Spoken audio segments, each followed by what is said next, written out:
মা, অনেকদিন তো মার বাড়ি যাওয়া হয়নি, আমি যাব কি? এখন আষাঢ় মাস বাবু, আকাশে যে কোনো মুহূর্তে বৃষ্টি নামতে পারে। মা, তুমি চিন্তা করো না, আমি ঠিক মার বাড়িতে পৌঁছে যাব। ঠিক আছে বাবু, তুমি তাহলে মার বাড়িতে ঠিকঠাকভাবে পৌঁছে যেও। মাকে অনেক বুঝিয়ে বাজিয়ে আমি রাজি করিয়ে মার বাড়ির দিকে রওনা দিলাম। ভাবলাম অনেক দিন তো মার বাড়ি যাওয়া হয়নি, তাহলে এবারে যাওয়ার পথে কিছু মিষ্টি আর মাছ নিয়ে যাব। এই ভেবে আমি মার্কেটে এলাম। চারিদিকে লোকের সমাগম। আমি মিষ্টির দোকানের দিকে এগিয়ে গেলাম। মিষ্টিগুলো ভালো হবে তো? আমাকে 1 কিলো মিষ্টি দাও। হ্যাঁ বাবু, মিষ্টিগুলো খুব ভালো, 1 কিলো দিচ্ছি। মাছ নেবে? মাছ নেবে? এদিকে এসো। মাছগুলো ভালো হবে তো কাকু? তাহলে আমাকে 1 কিলো মাছ দাও। পচা মাছ না বাবু, ভালো মাছই বিক্রি করছি। ঠিক আছে, পচা না হলেই হলো, আমাকে 1 কিলো মাছ প্যাকিং করে দাও। আমি মাছ আর মিষ্টি নিয়ে বাড়িয়ে পড়লাম। দিনের আলো ফুরিয়ে সন্ধ্যা নেমে এলো। সন্ধ্যার পরিবেশটা আমার খুব সুন্দর লাগছিল। চারিদিকে জ্যোৎস্নার আলো, মন যেন ভরে গেল। আমি এই ভাবতে ভাবতে হাঁটতে থাকলাম। হঠাৎ এক গভীর জঙ্গলে যখন পৌঁছালাম, আমার সামন দিয়ে একটা বিড়াল দৌড়ে চলে গেল। তারপরে আমিও আবার হাঁটতে থাকলাম।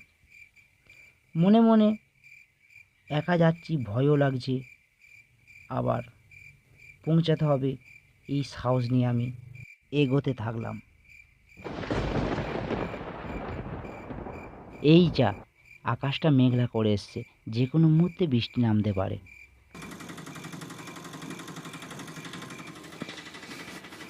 একটি অটো আসছে, আমি অটোর সামনে এগিয়ে গেলাম।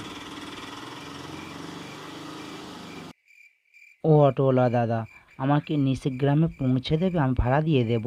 না বাবু, ওই রাস্তাতে অটো যাবে না। কেন দাদা, ওই রাস্তাতে অটো গেলে কি হবে বলো? ওই রাস্তায় অনেক কিছু কাণ্ড কারখানা ঘটতে থাকে বাবু। আমাকে নিয়ে যাবে কি বলো, শুধু শুধু ভয় দেখাবে না। চলে এসো বাবু, আমি কিন্তু আগের মোড়ে নামিয়ে দেব। অনেক কথাবার্তার পর আমি অটোয় চেপে বসলাম। এই পথে একা কোনোদিন আসিনি।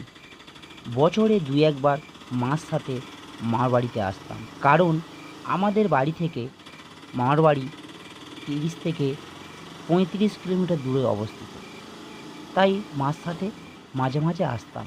এবার আমি একাই আসছি। ওই পথ দিয়ে বাবু সাবধানে যেও, কেউ ডাকলে তাকাবে না।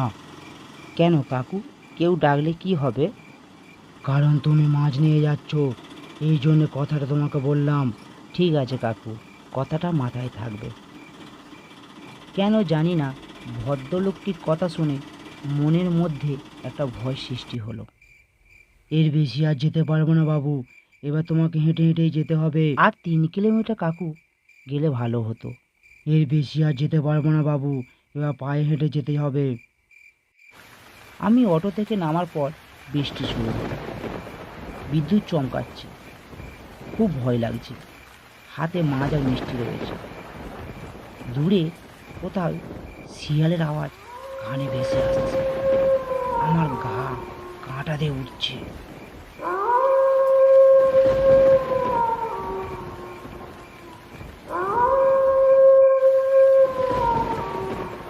আমি আবার গুটি গুটি পায়ে এগিয়ে যেতে থাকলাম। আমার মনে হলো আমার পিছু পিছু কেউ আসছে। আমি হঠাৎ ঘুরে দেখলাম। কে ভাই তুমি? এই বৃষ্টি রাতে আমার পিছু পিছু কেন আসছো? আমিও আত্মর বাড়ি যাচ্ছিলাম, হঠাৎ আকাশে বৃষ্টি নেমে গিয়েছে। তাহলে খুব ভালো হলো, চলো দুজনে এগিয়ে যাই। কিন্তু তোমার হাতে তো মাছ রয়েছে বাবু। কেন কাকু, এই পথ দিয়ে মাছ নিয়ে আনা কি নিষেধ রয়েছে? ঠিক আছে বাবু, চলো আমরা এগিয়ে যাই। এই বলে আমি আর ব্যক্তিটি হাঁটতে থাকলাম। হঠাৎ পেছনে ঘুরিয়ে তাকিয়ে দেখলাম লোকটা নেই। আমি আর কোনো দিকে তাকালাম না, আস্তে আস্তে এগিয়ে যেতে থাকলাম। হঠাৎ আবার দেখলাম লোকটি পাশে। এই খোকা, শুনছিস? মিষ্টি আর মাছটা দিয়ে যা। এই মিষ্টি আর মাছ আমি তোমাকে কেন দেবো কাকু? এই মিষ্টি আর মাছ আমি আমার মার বাড়িতে নিয়ে যাচ্ছি আমি। আমাকে চিনিস তুই? কে দেখলে তুই অজ্ঞান হয়ে যাবি। তাহলে তুই দেখ। দে দে বলছি। একে আমি খাবো। আমি দেখে অজ্ঞান হয়ে গেলাম।